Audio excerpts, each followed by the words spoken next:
Welcome back to our last episode of Hospo Happy Hour for the week. Proudly brought to you by Hospo For Life and Warner's Distillery. We have a great mental health topic for round one today, followed by Tom Warner, the CEO and founder of Warner's Gin in the UK for Last Drinks.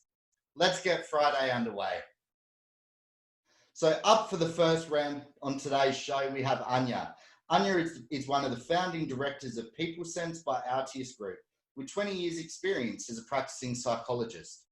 Originally from the UK, Anya moved to Australia in 2003 and set up People Sense with Darren Brandis in 2004.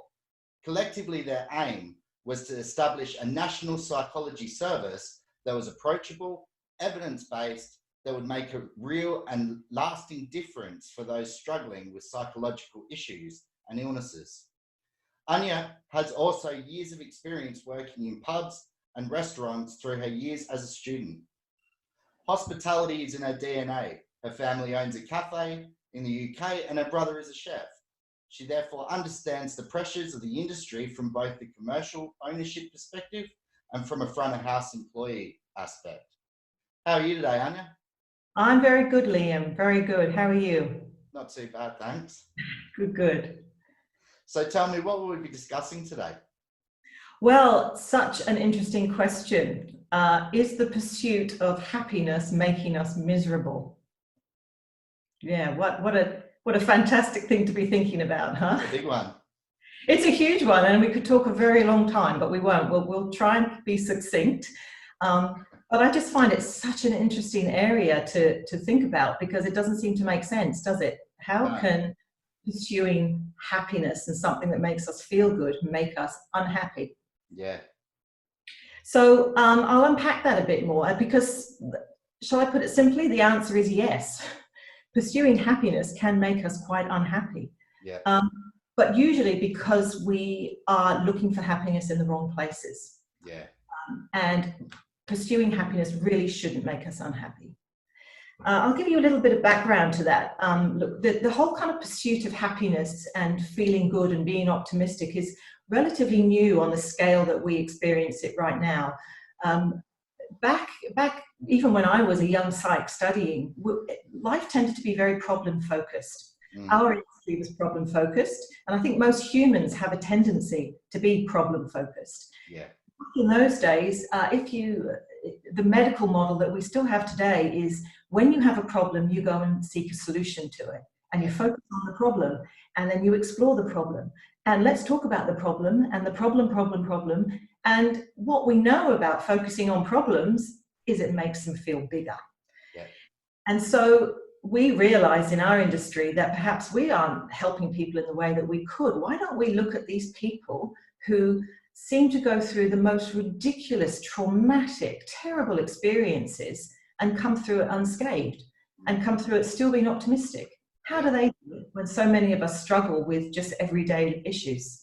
Yeah. And what that happened is it led to a whole body of research around wellness and happiness, what makes us happy and what makes us unhappy. So that's some of the background to it. And so what it's led to is the idea that happiness is actually a very complex situation. It's a complex question, and yet should have quite a simple answer. And it's complex because what makes one person happy doesn't make another. Our own definition of happiness varies person to person.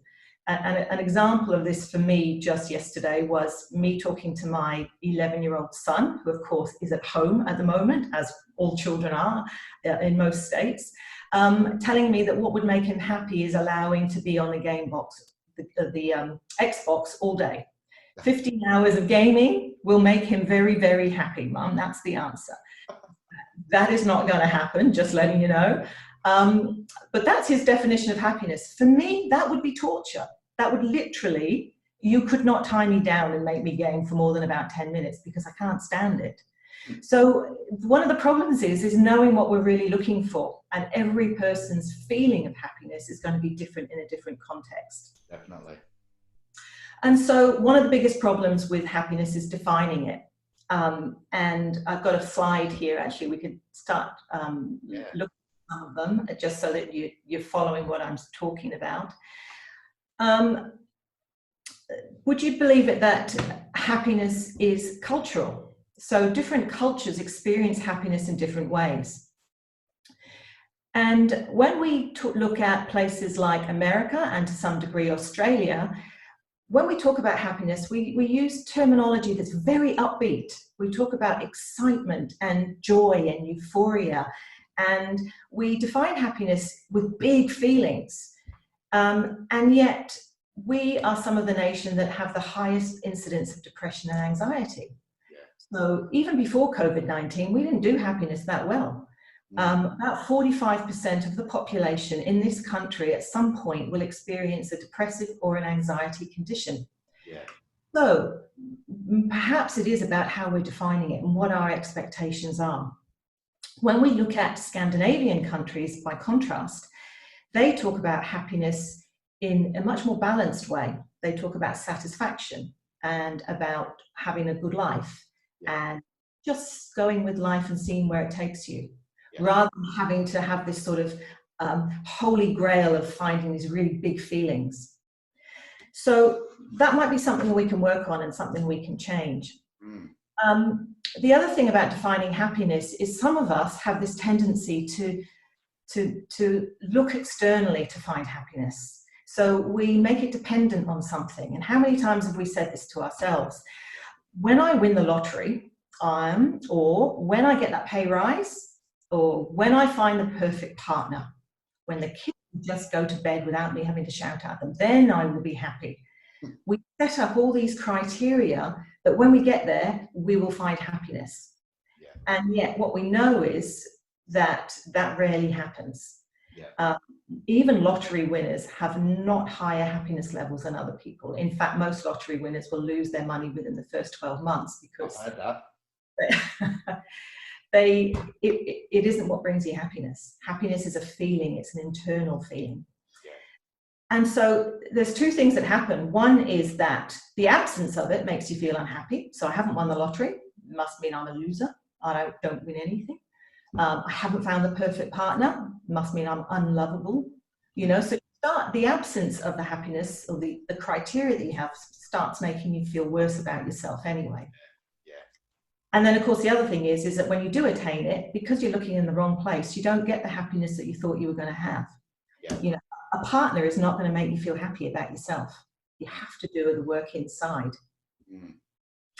So the other thing linked to that is many of us, again, looking outside, compare ourselves to others and look at how other people find themselves happy and then expect that that's the same for us.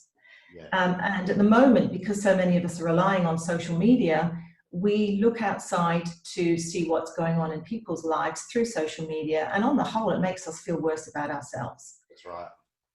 I mean, back in my day, we didn't have social media. We just looked in magazines. And we always said, never look in a fashion magazine if you want to feel good about yourself. Somebody is skinnier, prettier, seem to have a perfect life. You know, but back then, at least we could say they were models in those magazines. Now we're looking at real people, ordinary people who live next door to you, who seem to have shinier, happier, funnier lives than you. I mean, who posts at the moment? You know, my day is, today was okay. I had some food. It was all right.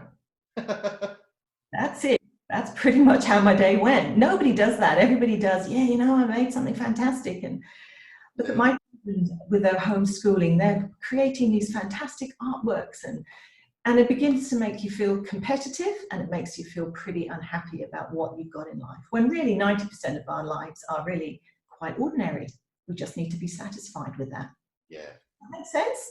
Yeah, it does. So pursuing happiness in the wrong kind of places will make you feel unhappy.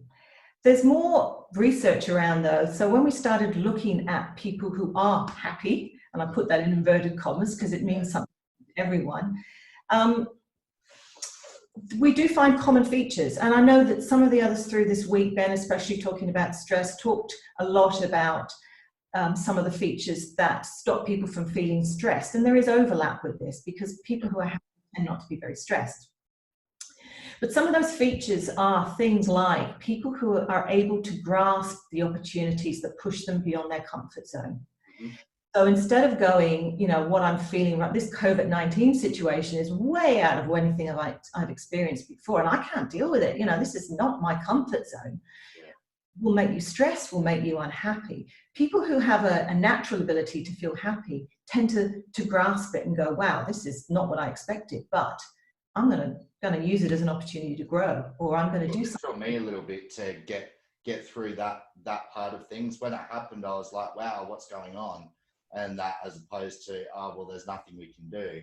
And that to now, well, there's nothing we can do about it. So if we can't change it, we can change something else. Absolutely right. Don't waste your energy focusing on things that you can't control. It just makes you stressed. Right. So instead go, be okay with feeling vulnerable and uncomfortable. It's okay. And you don't learn if you're not uncomfortable, because that's pushing you beyond what you already knew. And what we find with generally happy and satisfied people is that they have this underlying belief that everything will work out. And some people say, but that's Pollyanna, that's just pie in the sky, silly, naive stuff. But look, you have a choice. You can either choose to think nothing's going to work out and this is all going to be terrible, or choose to believe everything will work out. It will, because the sun will still rise tomorrow. We will get through this. The other side might not look the way we expected it to, but it will work out. And again, people who tend to be happiest often have a religious or spiritual belief at some level, or at least some belief in the universe, that this is all some part of a greater plan. Now, I'm not saying that you need to go out and find religion or spirituality, but that belief that this will be okay, this is a moment in time, is very helpful. Yes. Happy people as well are kind of curious about life. A bit like you just said, actually, Liam. Don't be anxious about it. You can't change it. But let's be curious about why this is happening and what it might mean for me and how I might be able to benefit from it. A lot of people have been saying, isn't this weird? Just at the point where we were saying the planet needed to take a breath because it is dying from the pollution that we're putting into it, we're forced to all take a break. Isn't that weird? And it's nice to see the planet restoring itself at the moment, though. It's going really well. Exactly. And I'm not saying that is genuinely the reason, but it's kind of, isn't it curious that these things happen? Yeah. And that kind of curiousness instead of anxiety allows you to feel the freedom to feel a bit more happy with the way you are and the way things are working out. So in basic terms, happy people tend to not sweat the small stuff. Yeah. They don't sweat the big stuff either. And I find it's hard. I'm a business owner and, I've had multiple businesses. It's hard not to look at the detail and worry. But the more you focus on detail, the more that you focus on negativity, the more unhappy you become. And we find the converse with depressed people. That is exactly what they do. There could be 20 good things that happen in one day and one not so good. And that is the one that they will focus on. They will notice the minutiae. So instead, don't look at the details, just go with the flow of the way things are at the moment, and we'll get through this. And so, this is a very complicated topic, and I could talk for a really long time about the research, but I want to make it simple and just give people some simple takeaways, because there's enough information for people, I think, at the moment, which can be quite confusing.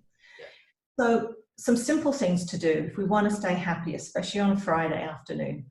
I'll start with the don'ts, so we finish on the positives. Don't compare yourselves to others. That is a recipe for unhappiness. The only proviso I will put on that is the Dalai Lama says, compare yourself to others if you're doing it in a way that means that you are appreciating what you have. Yeah. So, do it when you know that there are other people. We are really lucky. We truly are living in the lucky country at the moment. So compare yourself to others, but only in that sense that we are lucky and, be grateful for what we have.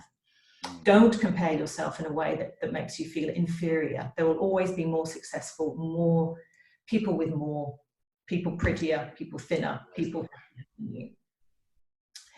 The other thing is don't focus any resentment, anger on things you can't control. And you mentioned that a moment ago. Some people are getting very angry at all sorts of things, at Trump, at China, at at things that just really are not going to make a difference in our lives, at each other, at their partners, at their children. Where we can, let go of all of that and just try and be a little bit calmer, because anger just eats you up from the inside and makes you ill. So the less of that we can engage in at the moment, the better. And there's a whole body of work on the next one, worrying about the future or delving into the past. There's a whole area called Power of Now, which some of you may be aware of, which is if you just stay in this moment and just experience a feeling of contentment right now, don't worry too far into their future. That will only worry you. Don't worry about things you've done in the past. It's gone. Don't focus on it. Don't feel guilty. Don't feel bad. Move on. Just stay in where we are right now and be okay with it. Then you are more likely to feel happiness. Yeah. The minute you start looking back at past things, or, you know, and that your past life or things like that, it all comes back forward again. Totally get what you mean. You want to just stay in the present and not go backwards. Absolutely. You can just tie yourself up with it and the things that you could have, should have, would have done, but you didn't. So move on. Yeah. Stay here and be okay with it. And so the simplest things to really start doing, change your language, change your expectation about what you see happiness as, and just be content and be satisfied. You know what, that whole thing I said earlier about, isn't it funny that we've all been forced to slow down? You know, how many of us were living at 1,000,000 miles a minute, trying to be the best parents we can, run businesses, 12-hour shifts, on call, you know, getting exercise in, doing all this stuff, and still not feeling particularly happy. It's a massive gig. Sorry? It's a massive gig to put all of that together and you know, try and have a, you know, stable, sensible life and routine as well. Absolutely right. And many of us were feeling pretty frazzled and not very happy. Instead, we just changed that language down to contentment, to satisfaction. Are you satisfied right now in this minute? Are you content? Is anything really bad happening to you right at this moment? Now, for some there will, that's a different story. But for many, many of us, we're actually okay. Just change your definition of what you're expecting and be okay with satisfaction or peace. Then, one of the biggest takeaways is happiness doesn't come from outside. It's a feeling, and it's a feeling you can practice. And it's a feeling we're not usually used to practicing. We expect it to come when good things happen to us. But turn that around, start making it happen, and then linking it to really simple situations. So we can't do a lot at the moment, so it's not going to be going and jumping out of parachutes, you know, skydiving to make you feel happy. It's going to be going for a walk around the block, but nurture it, enjoy it, notice things you haven't noticed before, and try and evoke those feelings of happiness that you get doing the things you really love, and start connecting it to those everyday tasks. Sounds a bit odd, but you actually can. You're in control of your own feelings. You're just not used to practicing them. That's right. So again, as I said earlier, stay in the moment. Don't jump forward, backwards, start worrying about where we're going to be in 6 months. And I know you've mentioned this many times throughout this week, is find gratitude. Yeah. This is linked to every study just about in terms of happiness. The more grateful we are for what we have, the more positive feelings we get, pretty much. So start with be, like we're grateful that we have somewhere to live and that we have food, and then be grateful as you go down the list. Every day, try and find 20 to 100 things that you are grateful for. So if it's the fact that your kids smiled at you when you woke up this morning, that your bed is actually quite comfortable, you know, it gets down to really teeny things. Yeah. But most of us, you will find, spend our day with about 10 to 1 negative thoughts to positive. That is a recipe for unhappiness. If we can turn that around and just be grateful for every little thing that we have, you'll start feeling those happiness feelings flow to you. It can be a recipe for a bad day. You wake up with all of that on your mind when you get up in the morning, and that you can see how your day is going to, you know, kind of pan out from that point in time.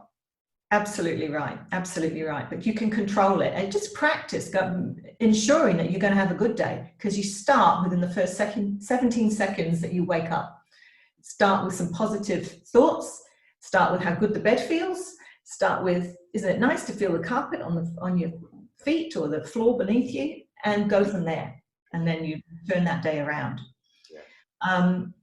Connect with others. Now, the research shows that the happiest people have good connections, good social relationships. Now, that's difficult at the moment, but I know Darren did a whole session on that on Tuesday. And what we have to do at the moment is find connection where we can. And it's things like this, Zooming, using social media, but just be careful that you're not using it for comparison, and connecting with your family if you have them around you, and anyone that you can. So it's a way of connecting in ways that we're not used to. Again, don't take it for granted. Many of our connections came from work, and they happen by accident, just by turning up every day. The moment we have to work a little bit harder at it, but it's still achievable. Yeah. And the final thing is to laugh a lot. Laughing is the best therapy for everything. If you can find humor in every situation, then you're unlikely to be unhappy. And I know I would get people saying, Anya, that is not realistic. You know, I've just lost a loved one. I've just lost my business. There's all sorts of things going on. And yes, I get it. And there are times when sadness and grief are appropriate.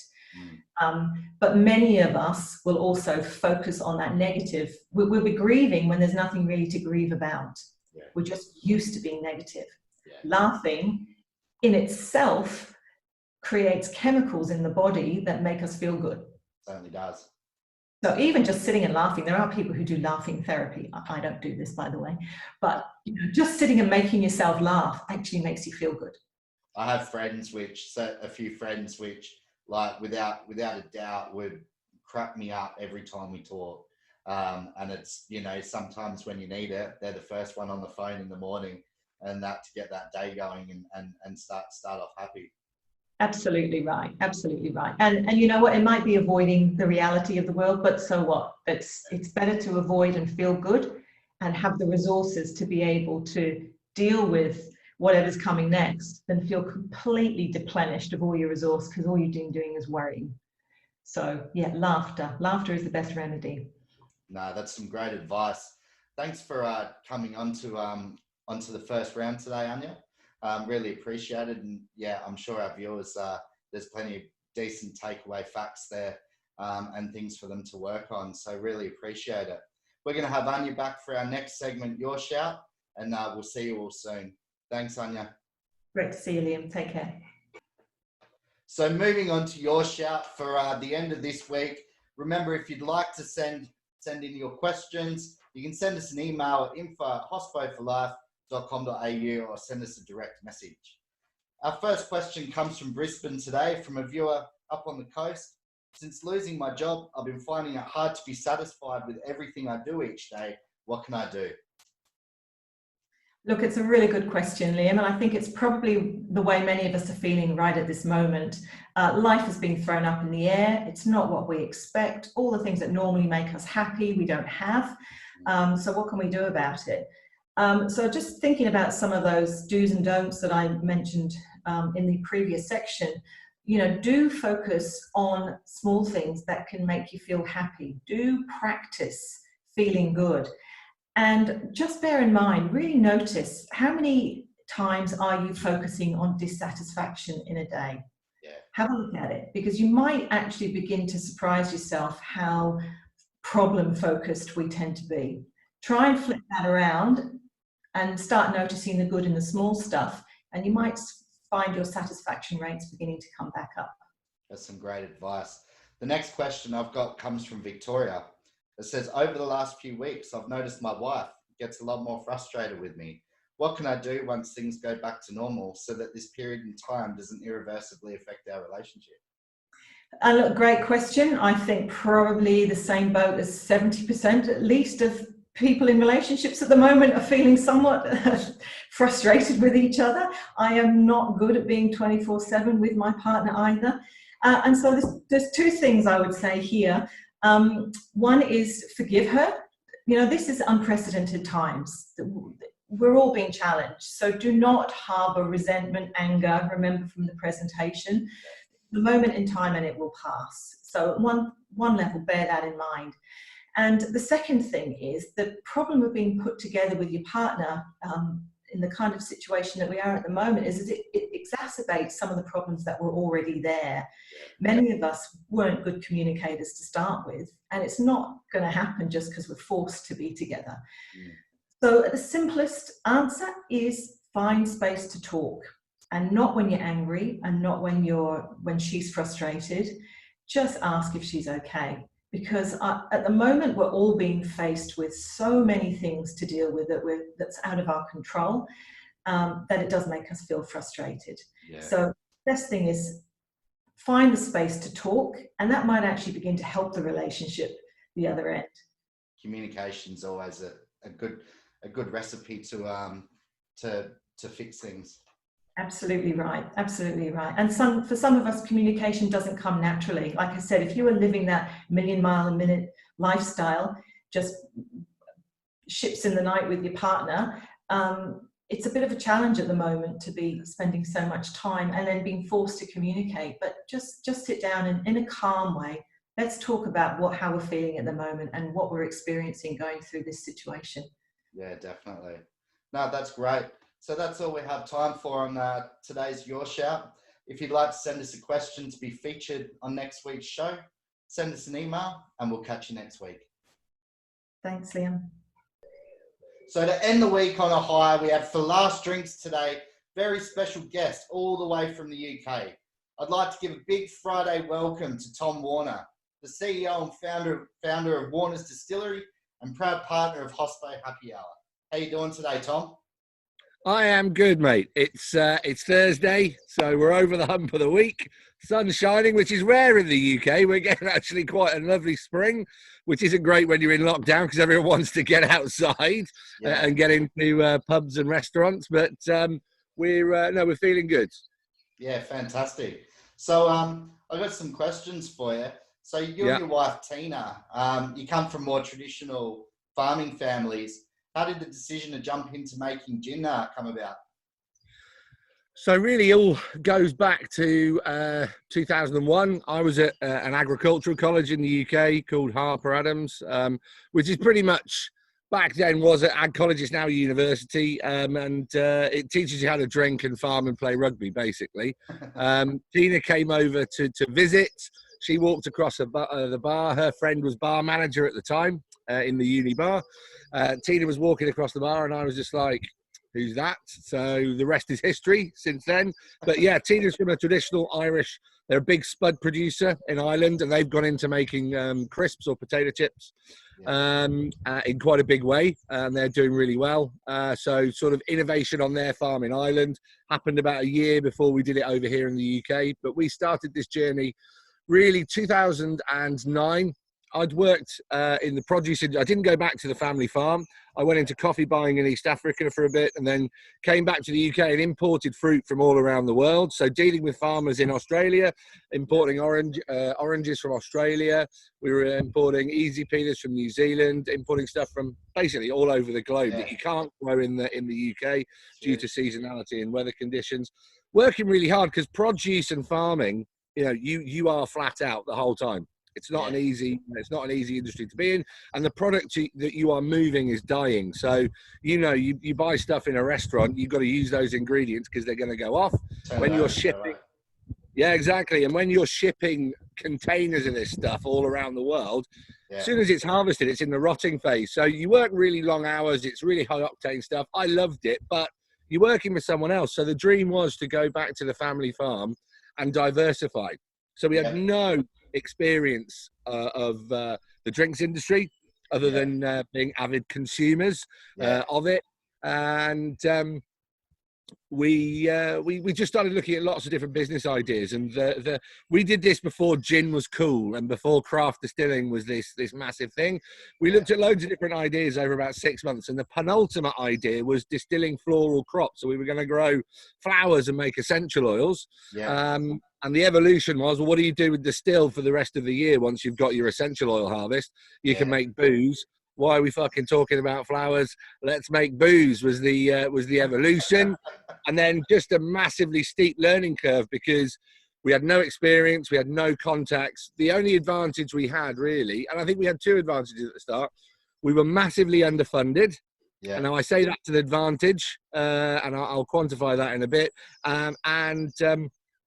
We didn't know anyone and we weren't from the industry. And I think those two things can be seen as a disadvantage. But the reality was, because we had no money and we had no experience, we had no blinkers and no tunnel vision. So anything was possible in terms of product development. And we had to have a real fucking edge to get out there and make a difference, because we didn't, we did this on a shoestring, and we were up against bloody multinational global giants that owned all the brands. And you go back to, you go back 10 years, any back bar you looked at around the world was almost ubiquitous. It was like going into a McDonald's. You just didn't realize it, because it was Gordon's and Schweppes, it was Jack Daniels and Coke, it was Jameson's and Ginger, same menus all over the world, but different surroundings. You just didn't realize it. So it was wide open for small producers with real passion, energy, and a focus on quality to come in and pull the rug's the wrong expression, because the big guys always win. But we could come in and actually cut into their share and make some big changes in the category, because stuff that craft has done in the last 10 years has actually changed what the big boys are doing at the top level of the category now. So really interesting how little guys can actually have a really dramatic effect on what the entire category starts to look like. Yeah. No, I see that. So like Warner's obviously considered a pioneer sort of in the area of flavored gins. And I know you've got quite a few. What inspired you to go from just like the standard to, developing like flavored ones? I think, again, two things. It was that unblinkered innovation, and we're on a farm. We are surrounded by nature's bounty. So the one thing is, gin is the best flavored alcohol in the world. That's my opinion. But it's a lot of people say, "Oh, gin's just flavored vodka." It's the best flavored vodka. With gin's one of those products that's got a soul. You've got to be a chef to make gin, because you are collecting ingredients and you are combining those ingredients and you're making sure that they balance and create beautiful flavors within the drink that you're producing. We started with a London Dry, and our London Dries are some of the most awarded liquids on the planet now. Age helps, because we've been going for sort of nearly 8 years, but also quality. But my mum came into the kitchen 2012, just before we launched, and she had picked elderflower from the farm, and she'd put it into a London Dry gin, not ours, because we hadn't launched yet. We were still developing our recipe. She was like, I just put elderflower in a London Dry gin and had to put a little bit of sugar in there, so it was like an Old Tom, slightly sweeter, with this big floral elderflower note. And it was just like this light bulb of, wow, you didn't, because we were focused on London Dry. The ingredients go into distillation. It's the best kind of gin in the world, and that's the only way you can make it, and everything else is rubbish. So we were like, this is how you do it. But she'd taken a London Dry and added an X factor to it. So when we make a flavoured gin, it all starts as a London Dry. So there's no messing around. The problem with flavoured gin at the moment, it's this category that's erupted, and you can really trace that back to our farm and what we did in 2012. But a lot of people are just adding flavourings to ethanol. It's not even been distilled as gin. They're just pouring in some essence of whatever, or they've got a pre-made mix of flavors. They mix it with alcohol, add water, and they ship it off. That's how a lot of the volume flavored gins are made. Everything we do starts as that fantastic London Dry gin, and then we experiment with an additional signature botanical post distillation. So for the elderflower, we make it once a year. We've got 2 weeks to run around the farm, or 2 to 3 weeks to run around the farm, harvest all the elderflower, and make a year's supply, because we use it fresh.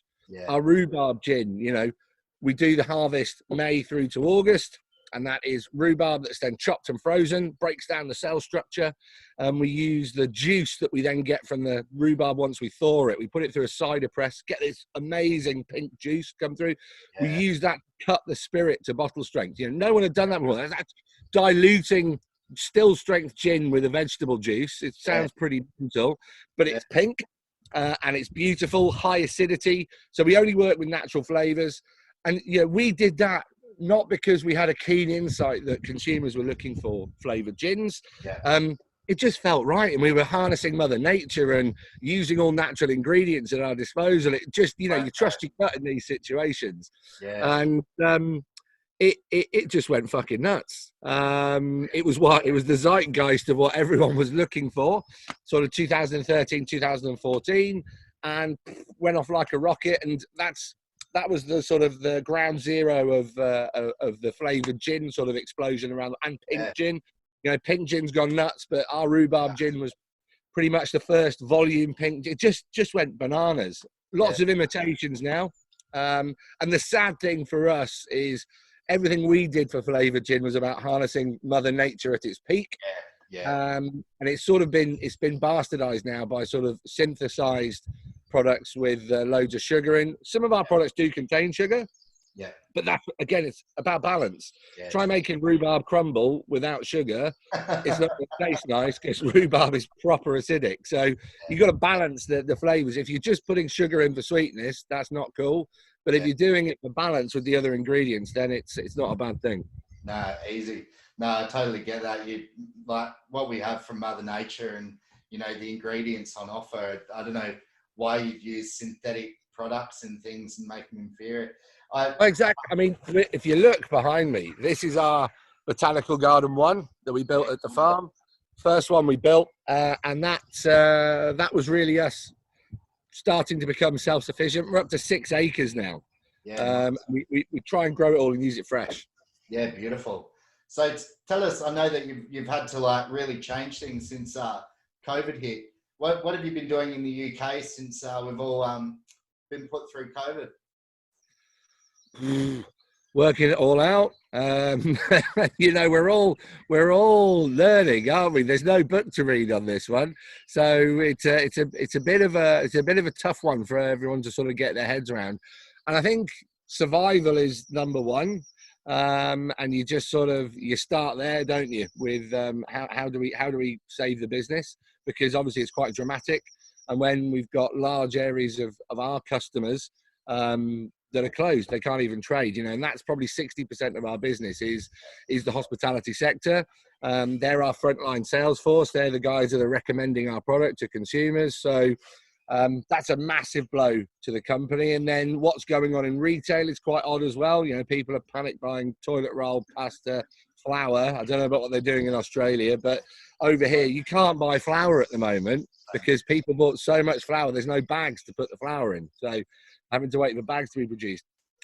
So I think making a plan is what we've done. We've got into producing hand sanitizer, which is, again, you know, it seems simple, but you're actually starting a brand new business with new technical specifications, new ingredients that you're putting through. We're a BRC grade AA site, so everything has to be done to the book and documented and done right. So, yeah, it's been a tough one, and for me, one of the biggest things is helping our team, because we've furloughed 30 guys within the team. That's a dramatic thing for any business to have to do, but it's the best way to look after them all in the long run, because we don't know how long this thing's going to last. So, you know, making them feel safe and loved, because we've got a really tight culture as a business. You know, it's a founder-run business, so we interact with all the team every day, and we're like, it sounds really corny to say it, but we're like a family, really tight-knit community, and but you know, before this stuff had really got legs and was taking off, we already had people in the team who were like, okay, I'll sacrifice salary. You know, I'll take a massive pay cut. So for us as business owners, when you've got members of staff volunteering to take salary cuts and stuff, it almost makes you cry. Now, the emotion of people are so into what we're doing is amazing. So it's been a huge amount of change to sort of get our heads around. My wife, who I think you'll be talking to in the coming weeks, yes, I'm sort of the impassioned founder, creative, kind of go. She's got structure. I mean, she's just been amazing. They'll write books on the way that she's managed, you know, the information and the structure for the team and ways of working and information packs. And for those that are still in the business and those that are sort of, we call them the subs bench at the moment, or the hibernation team that are just ready to come back in and, you know, get things firing for the future. So I think it's so many things, and it's evolving every day. But I think structure and honest and open communication are the most essential things we can all do right now. Just keep everybody fully informed with what's going on, because doubt and what goes on in here and second guessing that, like humans, we're all idiots and we do it. But what we build up in here is always far worse than the reality of what's going on. So I think just massively open and honest communication at all times is how we're all going to get through this. I think so too. So understanding, that leads me to my next question. So understanding the importance of maintaining the mental health and well-being of obviously hospitality workers at this time. Can you tell me and tell our viewers what strategies you employ to maintain, you know, your own mental health, and where you find time to put it into practice? So this is again, I don't think there's still an open book to be written on this one at the moment, and I am not a shining example of being zen at all times. And in fact, at the moment, I'm getting worked up and in some pretty bad places almost on a daily basis. But it's how you deal with that and bring yourself back down, I think, are the important things. I mean, we touched on it earlier, but open and honest communication with the entire team, that helps. I think moving. So any form of exercise you can do. I know that's really fucking easy to say at the moment because I live on a farm and I can go and walk around it. But if you're in if you're on the top floor of a block of flats, it's harder. But if you can get out for a walk every day, you know, and make it a high energy one if you can and you're capable, that change of airflow in your lungs and just walking, it always helps me to calm down. Meditation, just a bit of simple breathing, you know, in and out through the nose, 6 seconds in, hold, 6 seconds out. That helps to bring you back down as well. I think limiting the black mirrors that we all hold in our hand, our phones, they're fucking dangerous. The amount of information and misinformation that is pouring into your mind all day can send you absolutely nuts. It can trap you in your bed. It can stop you going out for the walk because you just go into this vortex of looking at these things. So I think limit your usage of your phone if you can, and limit the data sources that you're referring to. Pick one time to look at the news each day. Pick one data source. I know that means that you're kind of living in an echo chamber, but at least you're not over consuming that data. And I think connecting with family, it's really weird, but I am connecting with friends all over the world now that I haven't spoken to in years. I mean, you and me, Liam, we're just having a lovely chat at the moment this morning, you know, and I'm doing this almost every evening now with friends that I've not spoken to in ages. So imagine if this had happened. Well, imagine the guys that had the Spanish flu 100 years ago. Oh, you know, the connectivity that they wouldn't have had. Jesus Christ, write a fucking letter. Do you know what I mean? Wait a month and it's come back. We can literally, you know, we are in a golden age of being able to reach out, connect, you know, house parties, Zoom, Teams, FaceTime, whatever you want to use. And the other Sunday, I went back to back 3 different sort of calls with 3 different friend groups. I was absolutely smashed by the third call. Not how I'd intended the night to go, but you know, every time you see a new set of mates, you're like, "Hey, cheers, boom." So I think, you know, we're kind of blessed with the connectivity that we've got at the moment. But I think structure, exercise, breathing, and recognizing the fact that we have a massive existential threat all around us at the moment. That's right. No one's ever been through this before, this particular virus. So there is no book. There are no rules of how you specifically deal with it. And we cannot be happy all the time. You know, it's just, life is not about being in a perpetual state of nirvana. It just doesn't work like that. we will have shit times and we will have good times. You just got to make sure that the shit times do not completely overwhelm you. Yeah, 100%. So my last question I've got for you is, why did Warner's Distillery choose to pair with Hospo For Life to bring the hospitality industry Hospo Happy Hour? I think as a brand, and I hope you've got the feeling, we're really fucking passionate about what we do and the culture that we've got at the team and how everyone's on board and we're all in it together and we're all in this together. So it was just an amazing opportunity for us. Australia is our biggest export market. So, massive fit for us there. Everyone in the hospitality industry is our frontline staff. They're the guys that are selling our product. So they technically, they work for us. They're our ambassadors. So the more that we can help and look after and nurture that relationship, which is difficult for us because, on a little farm in Northamptonshire in the middle of the UK, and we're not any of the multinational guys. So, we're big-hearted. We like to help. We like to give back more than we take, and that's with Mother Nature as well as in business. It's not about taking the piss. It's being collaborative. So if we can develop relationships like this, Liam, we are always more than happy to do it. Yeah, it's an amazing relationship that we're building with one another. And thank you very much for letting us be involved, because it's just a huge opportunity for our little business. Yeah, it's a great pleasure to have you. So that brings us to an end of another week of Last Drinks. We'll be back next week with more special guests on Last Drinks. So have a great weekend, everybody, and thanks for joining us on the show today, Tom. Pleasure. Stay safe, everyone. You too. Thanks, mate. Cheers. What a great show that was to end the week. Big thank you to Anya and Tom for joining us today. You can catch us back here on Monday with more positivity and a great lineup of interviews for Last Drinks. As we say every day, stay strong and stay united in spirit to create a positive change for a healthier industry. I'm Chef Liam Crawley. Stay safe and have a great weekend. Catch you all next week.